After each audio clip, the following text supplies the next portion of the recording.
typically, when our body deal with a nodule or cancer or tumor, things like that, well, before it disappears, it has to be changed in property.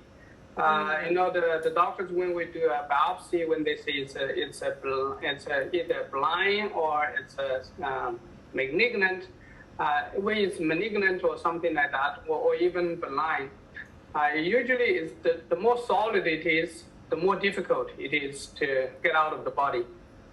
So for things like cyst, which is like a fluid pack, then it's usually more easy because there is no blood vessels, there's no hard solid tissues to get rid of. So the cysts are usually the easiest to drain and to get rid of, and usually they don't have build up of blood vessels, which is a life supply to that part of the tissue. So the solid ones, they usually build up blood vessels for blood supply to support it to continue to grow and expand. So for the nodules in the thyroid, before it gets smaller, or it does have its own original momentum. It might swell a little bit more or bigger. The momentum would be continuing to grow a little bigger, but before it can be absorbed by the body, it usually softens up so that it gets puffy. And there is no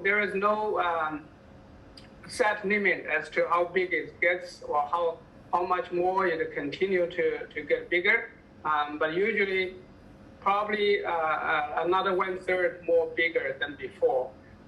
But that's just an estimate. There is no set rules for that. But it's a general guidance. So if you continue to become a little bigger, don't be scared, because it's a way the body how to deal with it. It's also typical in many other cases, nodules.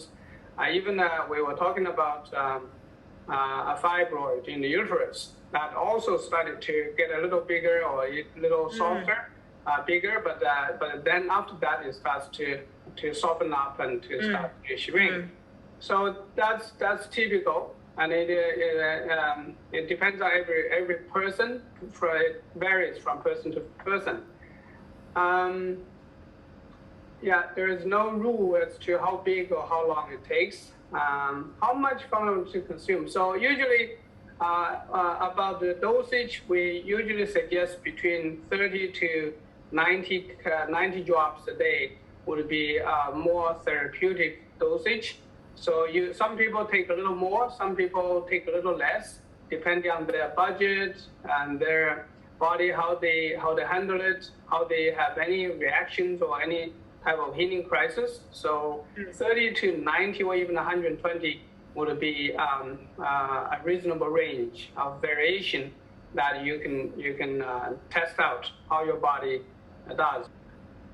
Do we need to apply topically? Yes, you can. In the neck area, where the bulging, if you have any visible bulging or any visible growth or a protruding area, then you apply directly in that area, or in the neck in general.